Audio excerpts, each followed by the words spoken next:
hotuba yangu.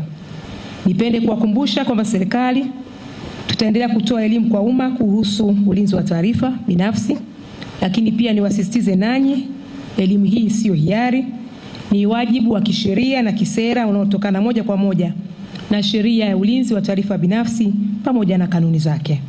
Kwa msingi huo, nielekeze Tume ya Ulinzi wa Taarifa Binafsi PDPC kuhakikisha inaendelea kutoa elimu kwa umma, lakini kuhakikisha elimu hii inakuwa ni nguzo ya kudumu ya utekelezaji wa sheria, na ni vema ikafanyika kwa mpangilio unaoeleweka na kushirikisha wadau wote muhimu. Elimu hii ikatekelezwe kitaifa kwa kushirikiana na taasisi za umma na binafsi, sekta mbalimbali ikiwemo fedha, mawasiliano, afya, elimu, vyombo vya habari, asasi za kiraia na makundi mengine yote yanayohusika na ukusanyaji au uchakataji wa taarifa binafsi.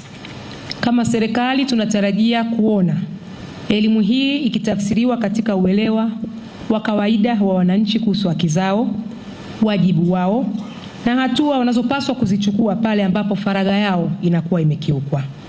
Kwa kumalizia, nipende kuchukua nafasi hii kuipongeza tena Tume yetu ya Ulinzi wa Taarifa Binafsi kiwemo na bodi kupitia kwa mwenyekiti. Na shukuru mmeweza kulitekeleza hili.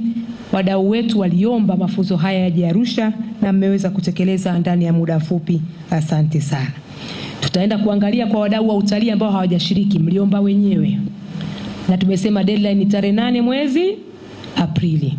Tumesikia hapa idadi ya taasisi zilizoshiriki. Nipende tu kusema kwamba baada ya tarehe 8 hapa atakuwa na msalie mtume.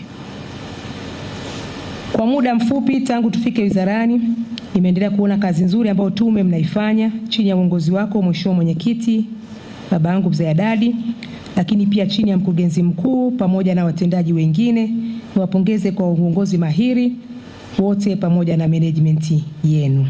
Nipende kuwapongeza wakufunzi wote waliotoa mafunzo leo hii na washiriki wote ambao ni maafisa wa ulinzi wa taarifa binafsi.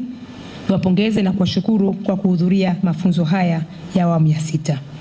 Ndugu zangu, mafanikio ya Tanzania katika zama hizi za kidijitali hayatapimwa kwa kasi ya teknolojia peke yake, yatapimwa pia kwa kiwango cha uaminifu wa wananchi katika mifumo yake ya ulinzi wa taarifa, maendeleo ya kidijitali pamoja na mengine. Serikali iko thabiti katika mwelekeo huu, na tupende tu kusisitiza kwamba hatutayumba katika kusimamia faragha na ulinzi wa taarifa binafsi. Endelee kutoa rai kwa taasisi kutekeleza sheria bila shurti kama tulivyosema, na ifikapo tarehe 8 Aprili mwaka 2026 tunatarajia